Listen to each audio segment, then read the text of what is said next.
everyone. I'm Reverend Karla. Welcome to Spirituality Matters. And now I invite you to settle in and find that sacred space between here where I am and there where you are. And let us be reminded that the holy transcends our physical bodies. And our time together is just as sacred and meaningful as if we were sitting beside one another. Okay, let's get started. Beloveds, I am so honored. Today, I have a very special guest with me. This is Nathaniel Pons. Nathaniel, it's so good to see you here today. Nathaniel has a second persona who is Alistair Turrelle, excuse me. And I'm sorry, I forgot to ask your pronouns. It's he, she, they, them. Okay, thank you.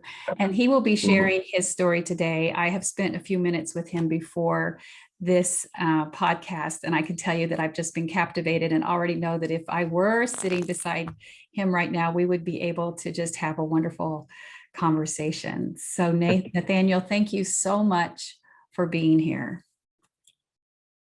Well, thank you so much for having me. Well, and thank you to all the audience for tuning in, and we can't wait to share what I have on my heart.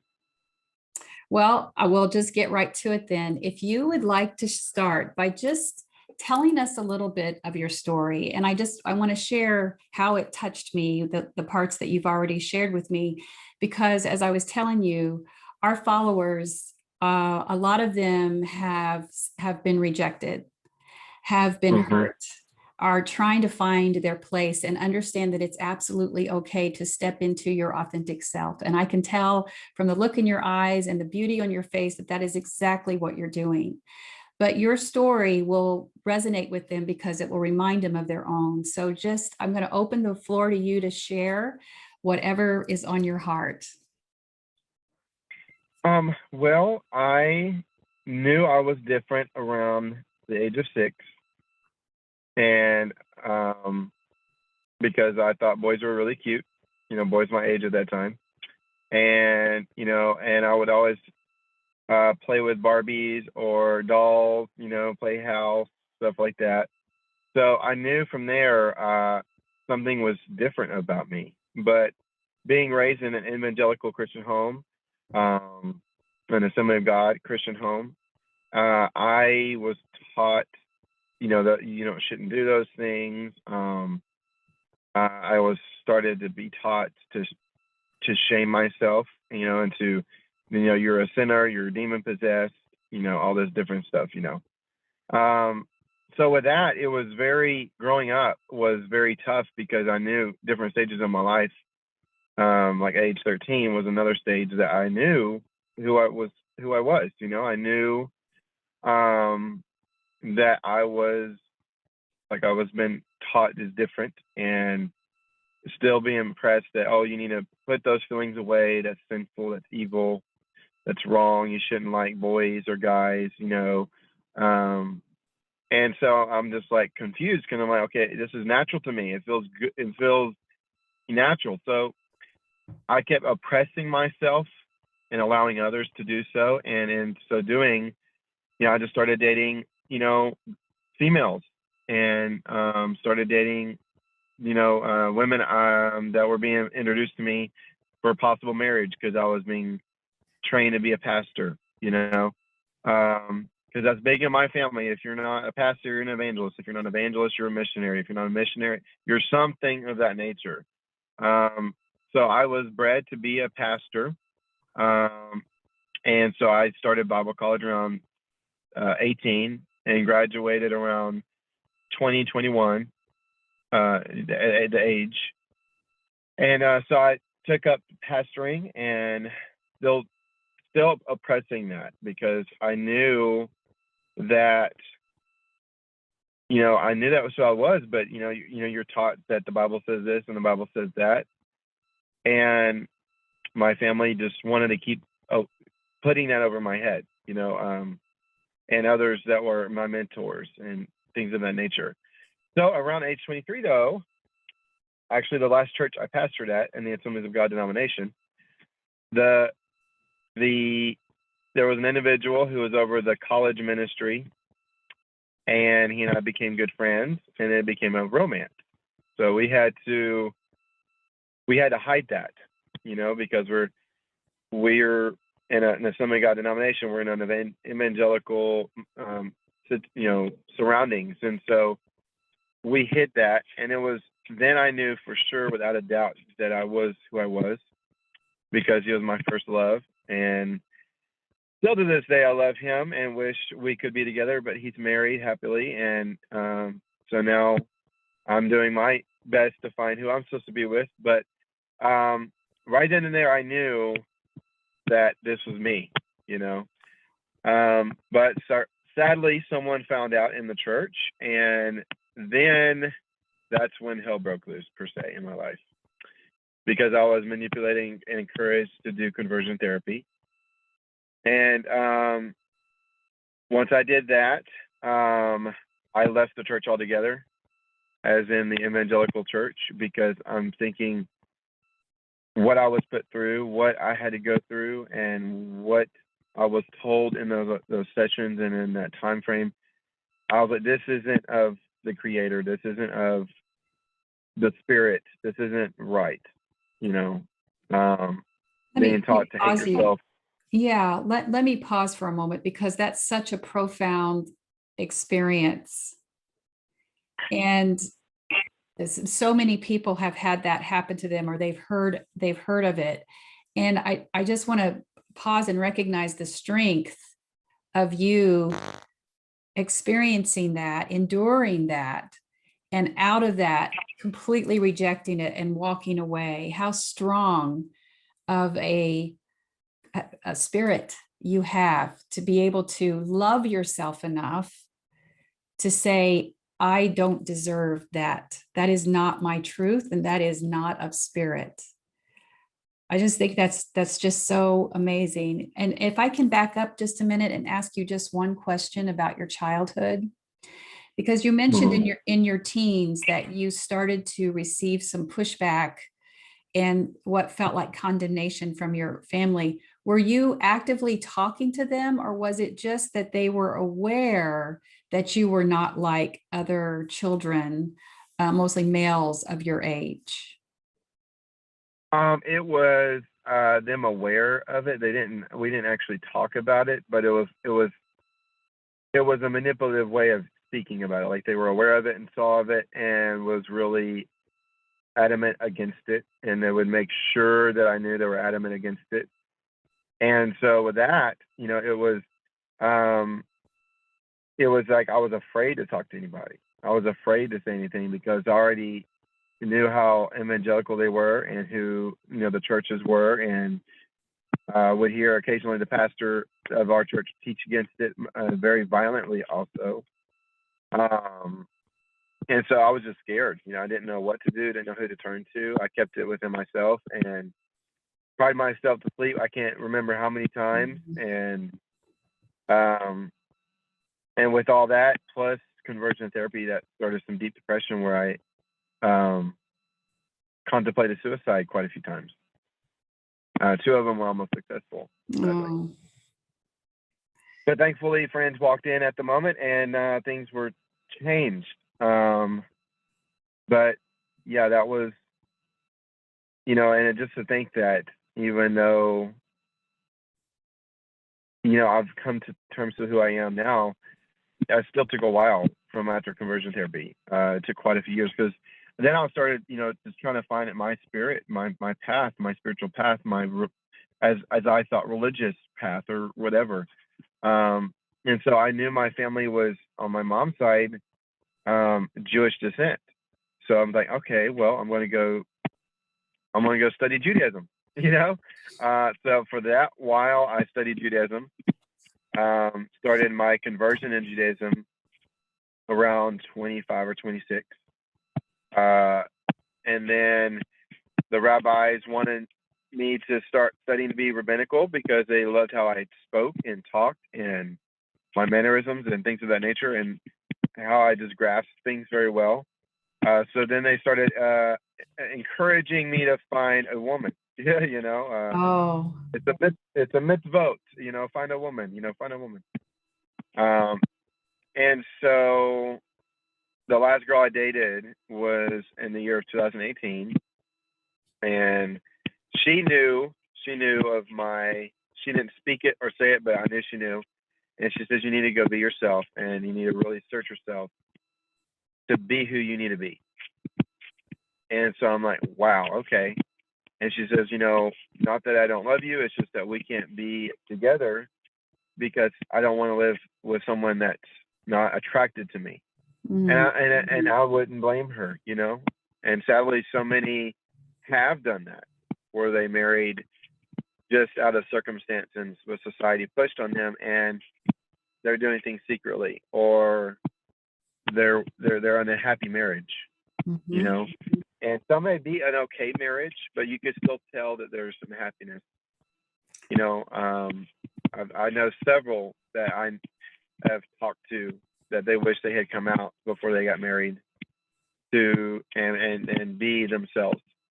So you rejected the evangelical, you walked away, you dove into Judaism, and it is very common that once you start to deconstruct, but you're trying to figure out what life is like in that spiritual wilderness, plus compound that with the fact that you're dealing with this inner struggle of who you are, that even leads to such turmoil.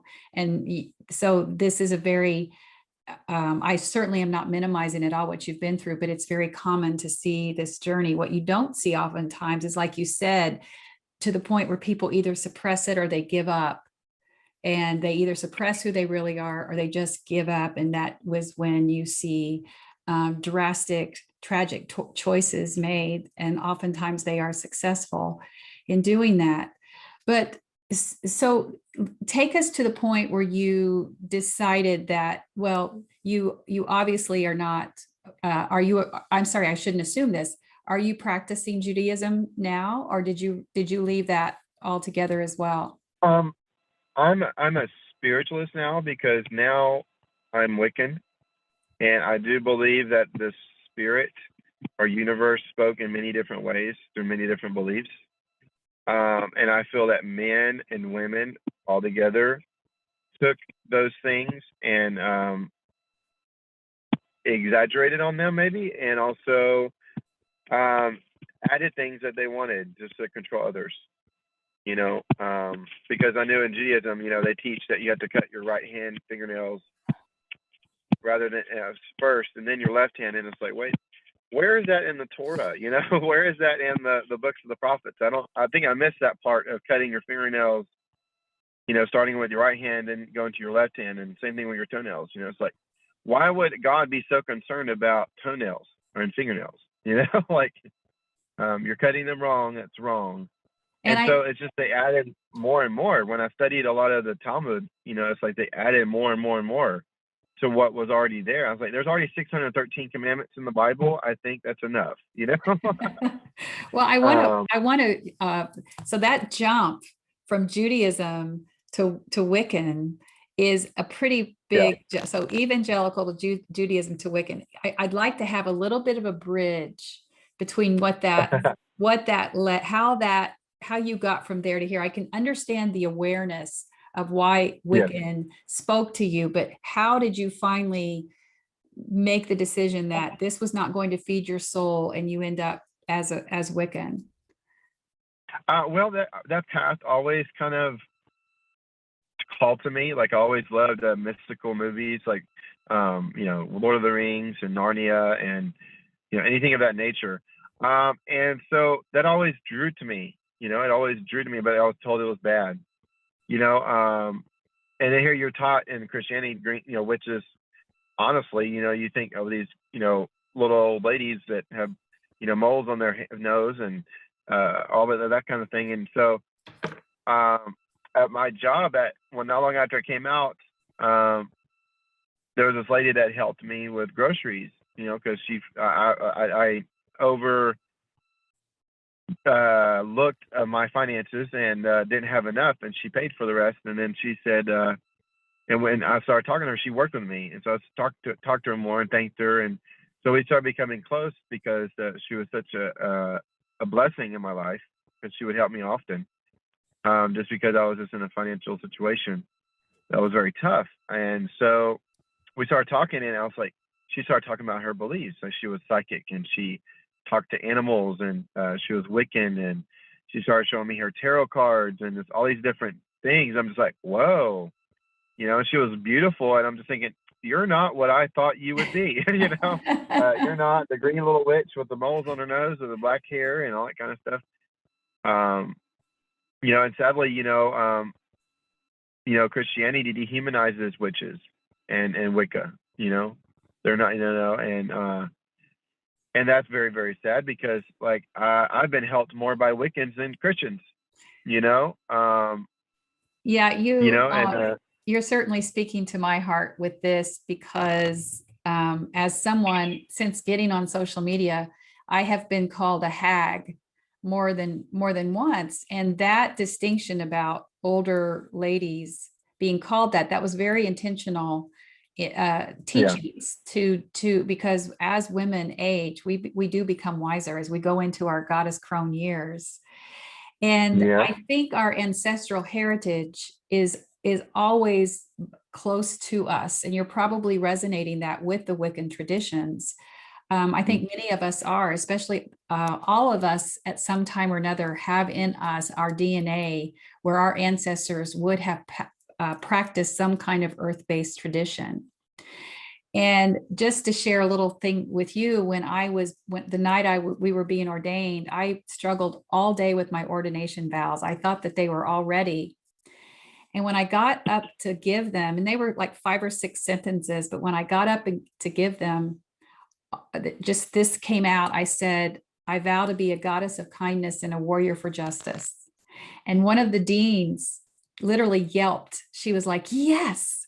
And she hugged me afterwards and said, no one's ever mentioned the goddess before in their vows. And I said, well, I don't know what I was honoring there for my ancestral heritage, but something arose from me. So I think it's important that even, like you said, that the demonization of other religions or other paths, it really can be congruent. Like there are such things as Christian witches. There are such other things as Wiccan Christians.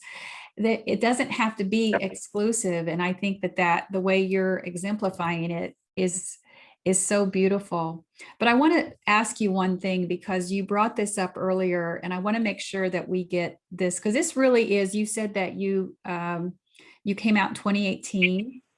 So this is relatively August new. 28th. Okay. But you mentioned that you have been or currently are with being held in the care of a therapist. So you do use therapy as part of your practice and your healing. So do you, okay, so can you just share a little bit about what that has meant for you in your care? And when did you start that? When did you start therapy? I started therapy not long after I came out, and it was more with a spiritual therapist. It was a shaman. But he had worked with mental illness or different things of that nature. So it was with, not only was I getting the spiritual aspect from it, but also the physician aspect of it. And so I was like, wow, okay, great. So and then just recently, I've gotten connected with a therapist that her and I were going to meet once a week, and it's helped so much because they're trained to do what they do, and I know a friend of mine that's going through therapy. He just started, and he said he wished he had done it a lot sooner, but he was taught, and many of us were, that if you're men or look like men, you shouldn't do it. It makes you weak. It's your they use slander and slur words to call at people out that are doing therapy, and so that's why so many just don't do it or hesitate to do it, because they don't want society to look at them weird, and that's, thankfully, it's changing, but it's taken a long time for that to start to change, because it is so needed. And I'm thankful too that a lot of insurance companies are supporting that and helping with that, rather than before they weren't, because it was so that, for me, it's very, very vital in anyone's life, especially if you've been through what we've been through in the LGBT plus community, because I feel it makes us toxic. And, toxic people can't help toxic people. I mean, you got to have someone that is trained and that has been through what they needed to go through to get you through the works that you need to do. And the one I was with first, she taught me shadow work. And that got me through a lot of different things. Would Going you, through shadow. and I'd love for you to expand on that, because when I mention shadow work and some of the teachings that I do, it inevitably leads to someone saying, what in the world are you talking about? So can you share a little bit? Well, first of all, I want to say bravo to you for having the energies of ancient medicine and modern medicine in your licensed therapist and your shamanic tradition, because I've experienced both and I think they both are absolutely amazing. And if you can have both in your life, that's an incredible experience. So bravo to you for having that. But yes, if you wouldn't mind just sharing your perspective and your experience with shadow work. With me, it started when I watched that movie, Call Me by Your Name, because that's what me and my first love used to do. We would call each other by our last names, and I broke down and I had to call my shamanist and my, of course, therapist at the time. I was like, oh my gosh, I'm a mess. What's going on? And she says, well, you're beginning your shadow work and you didn't even know it. And I'm like, oh, because it triggered something when I saw that and I heard that. Because, even today I miss him, but that made it where I had to start going back even further than when he and I had found out we were, in love. And I had to go back to those times where I was crying myself to sleep and just start healing from, it's all meditation, and it's all, going back from when you can go back far enough, and you just start working your way, and you're just healing yourself, and you're just, telling yourself, hey, you should have been taught better, and embracing who you are, and embracing who you were meant to be. Sadly, you were not, but you've gotten through it. You've come this far. Keep going. So it just, for me, it was more a meditative thing, and going through each different phases of my life that I knew I needed to go through that were very dark. That's beautiful. So is that something now, a tool that you use now? Yes, it is. When I start to see certain things, so like certain things get triggered, I go to my mentors and say, hey, look, this triggered me.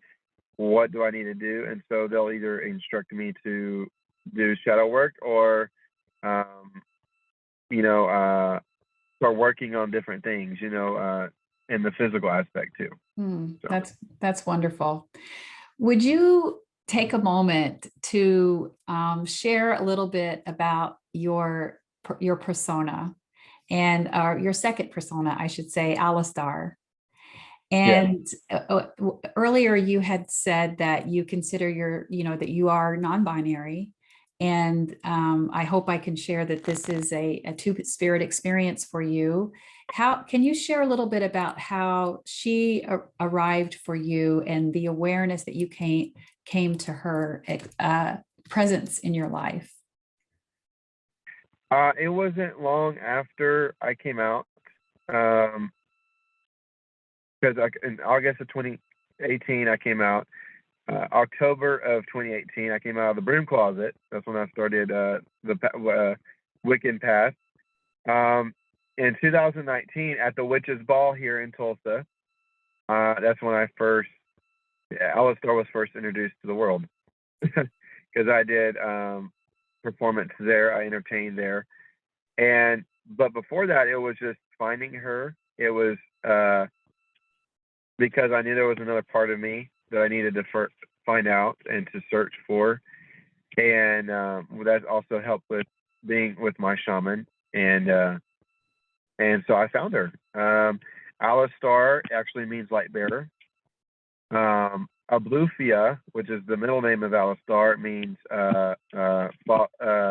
individual of healing or person of healing in Hebrew. And of course, Turrelle is now the house of the drag family I'm with. But for the longest time, before the Turrelles took me as their family, I was just Alistair Abulafia, and that's her goal, is to be a mother of healing and to help people and love on people. And she's actually going to start doing drag queen story hour and things like that, to start teaching young ones at a young age to accept yourself and embrace others and be diverse and stuff of that nature. So those are our goals. And so that's with me, is with both of us. It's just, I found her, and it's just like when the makeup comes on and the wig comes on, it's, Nathaniel's in the back and Alistair's to the front. It's and people can see that, because they're like, once those lashes get on, it's Nathaniel's nowhere, it's Alistair. And she's a very sassy but fun individual. And so yes, and it's great to have that and to embrace both of those things, both of these individuals within this body. And I'm so glad that I've been able to embrace that and express that and to find my true self. Is that something where you would be comfortable in providing a picture of us? So we too can experience Alistair. Yes. Well, I don't know how I can do that on here. Well, I don't know. Do that on here? Well, this will be uploaded to YouTube, so we could provide it. We could provide it at the beginning as a clip or an end to the end of the video. So if you give me the picture. If you get me the picture, I'll be sure to upload it. And for our viewers who'll be seeing this on YouTube, you might notice that every once in a while Nathaniel is freezing up, but this is a human dedicated to their work, and to also the commitment of keeping this podcast. So they are doing their best to do both. So I really do appreciate you being here, and I appreciate the audience being patient while we have this talk. Most of the time you're doing just fine. Every once in a while you kind of glitch. I have another question for you about you mentioned your drag family, and that is a new term for so many of our listeners. Could you share a little bit about what that means? Well, my drag family is the House of Turrelle. And with that being said, it's Sasha Turrelle is my mother, and she saw me perform and started to get to know me outside of performing. And she started helping me a lot, mentoring me in different techniques for makeup or styling wigs and stuff of that nature. And then we just had a connection, just a beautiful connection. And with my family disowning me and completely shunning me, I even had 2 death threats from biological family. I was lost. I still had friends that I considered family, but it was you just need that motherly figure, in your life. And she asked to be my drag mother. And so from there, I accepted, and I became a Turrelle, and never, ever, ever regretted it. It's been a beautiful family. I actually work with my drag auntie. We work both at the same place, and so she got me the job that I have. So I've gotten close to her, which is my drag mom's sister. And so it's just beautiful. It's a beautiful, there's ups and downs like any family, but it's still a beautiful thing to have. So that's beautiful. That's so beautiful that people are finding community, and not only that, familial bonds that's based on your authenticity, showing up completely who you are. Oh, I celebrate that for your community. That's beautiful. Yes. And so, and that's what a lot of drag families do. They'll take in a lot of different individuals, drag kings or drag queens, baby ones. and so that way they can better them and help them grow as individuals, both in and out of drag, or in and out of your different personas. That's so lovely. I want to make sure we get this part, because we're pushing up against the end of this interview. But you mentioned something that I just, the way you said it earlier, and I don't even remember in the context that you started to talk about this, but what I wrote from what you said was spirit is everything. And I think I was talking about how you rejected your evangelical heritage and the other religious traditions that were not serving your highest good. And yet you have remained hungry for a spirituality. So I'd love for you to share a little bit about how you're served now. How is your spirit served? My spirit, I feel like, as I was saying earlier, is it's survived all of this because I do believe it's a part of us. So we all have our spirit. We all have spirit. I believe there's spirit in nature, and there's spirit all around us, and animals and trees and things of that nature. So it's a very important, vital thing, and so many reject it because of the toxic evangelical Christianity, or the toxic form of Judaism, or any other type of religion that's toxic. They get stained in their heart because they are taught a lot of this hate and toxicity, and so a lot of people, I feel, reject the spirit. So it's very important for us to nurture the spirit because it is part of us. It is what makes us. This is just a shell. This is just a vessel. It's nothing more than that. And so, yes, we need to take care of it too. And I'm an advocate of healthiness, both physically and mentally. But we've also got to take care of the spirit, and there needs to be a balance. But I feel a lot of people don't do that because of the rough upbringing they've had, or anything of that nature. And so I feel it you could tell when someone hasn't worked on their spirit. You can tell. You can just tell. Oh, yeah. That's especially being empathic like myself. I can tell when someone needs spiritual work, or shadow work, because if you don't do that, then you're going to just limbo, and you're going to have a void. Yeah. And then you're going to always fill that void with many different other things rather than what you need to. Absolutely. And I think you also see that in the ways that people will try to distract or deflect from themselves, knowing that they need to do the inner work, knowing that they need to connect with spirit, and start to look out, judging others, condemning others, hyper-focused on telling other people how to live versus not doing the inner work, which is where that's the work. That's what we should be doing in the first place. Yes. And I feel, we have to have that. And if we don't have that, and it doesn't matter what religion you're in, the spirit's everywhere in every belief, I feel. Like what I teach others and what my shamanistic mentor taught me is that there's a big spiritual mountain, and on that mountain, there's many paths, and you have to choose the path that's right for you. It could be Buddhism, Hinduism, it could be, Wicca, it could be pagan, Norse, or it could be all of the above. That's kind of what she is. She practices high magic, and she does all of it. She believes in all of it and works with all of it. So, I know some atheists that work with energy. They feel that there is energy. They may not call it spirit, but they call it energy, and that's still good, I feel. But to completely cut out spirit and say there's no spirit and there's none of this and there's none of that, it harms us.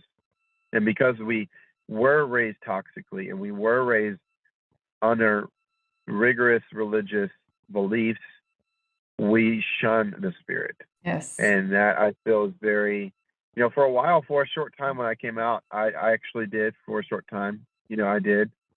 I was very angry at the spirit. I was very angry at the creator.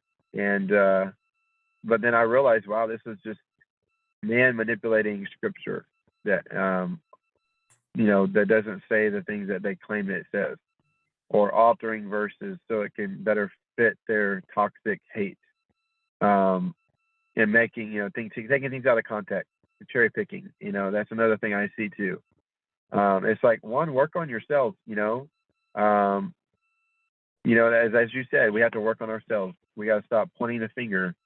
As one person told me, as you're pointing a finger, guess what? There's 4 more pointing back at you. Yep. And a lot of people, I feel that are against my community is because they are fighting those same tendencies and those same desires. Yet Absolutely. they wish not to cave in and accept that of themselves. Because I did. I was very toxic when I was a pastor and I taught against my community. I was very toxic with it, because that's how I was taught. I hated myself. I hated this side of me, and I didn't embrace it because I was told it was sinful and wrong, and if you do, you're demonic, and all these different things. And so I'm just like, okay, well, so when I did it too. I didn't see that it was love that same-sex relations had. It was lust, or it was evil and wicked, and it was demonic, and just all these different things. And now when I see it, when I'm in this community and I see all this love, where it's just beautiful, because now I actually officiate weddings now of same sex, whatever religion, whatever, whether heterosexual or homosexual. It's I officiate weddings, and hopefully one day I get to have someone officiate mine. Because I know you will. Every wedding I officiate, I'm just like, oh, I wish this was mine. Well, we're going to wrap this up, but and I was going to ask you a question. Even though you expressed it so beautifully, I still feel the need to ask you this question and see what rises for you. How do you celebrate your authenticity? How do you celebrate you now? I celebrate myself and how I look now. When I was in my workplace putting on makeup, it feels like, wow, this is me. That song, "This Is Me," is my anthem. That movie came out not long before I came out, and that was my song. That was me. I was bawling in the theater. I had some people asking me, was that okay? And I'm just like, yeah, because I was on the brink of coming out, and that song helped so much. And I sung it so much after I came out, this is me, this is me, this is me. And that just, I love music like that. It speaks to me like that, really, like, this is me, or, yes, I know it's Frozen, but, let it go, I mean, the other Frozen 2 song, hearing the voice, hearing that voice that is calling to you to be yourself rather than rejecting it. Be yourself. As Eureka O'Hara says from RuPaul Drag Race, free yourself to be yourself. Yeah. If you don't free yourself to be yourself, then guess what? You're going to be held back. You're going to be in chains. You're going to be resenting yourself, hating others that may act like you or look like you. And that's what we see. All these protesters at Pride, half of them, if not all of them, wish to be a part of it. They wish to be on the other side, celebrating life, celebrating love, celebrating who they are, but they can't because they were taught very toxic things that were evil and wrong. Right. And so, I say, as that says, the louder the person yelling is the louder inside they wish they could be themselves, whether gay, lesbian, trans, whatever, transsexual. They are within themselves hating themselves so much that it's spewing out to others.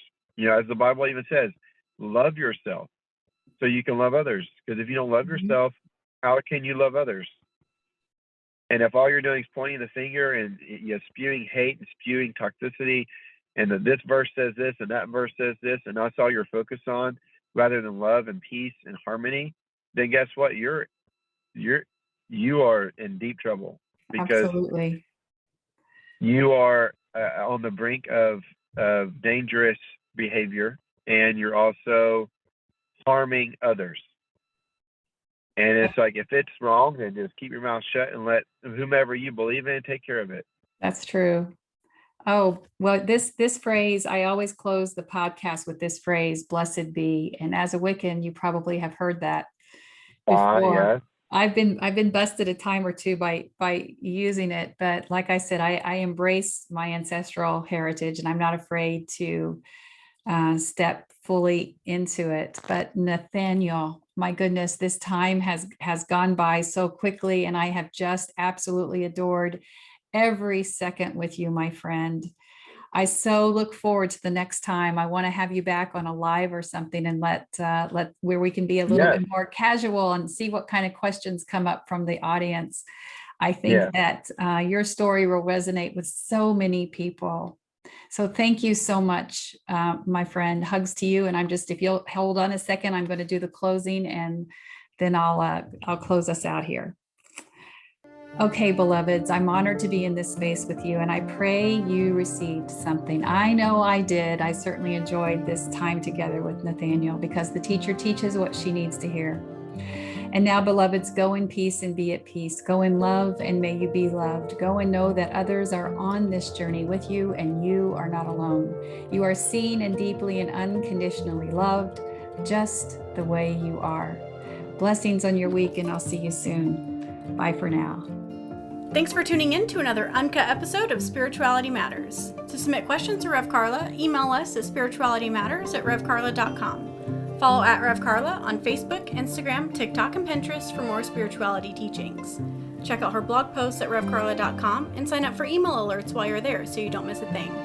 Be sure to like and subscribe for more videos. Bye for now!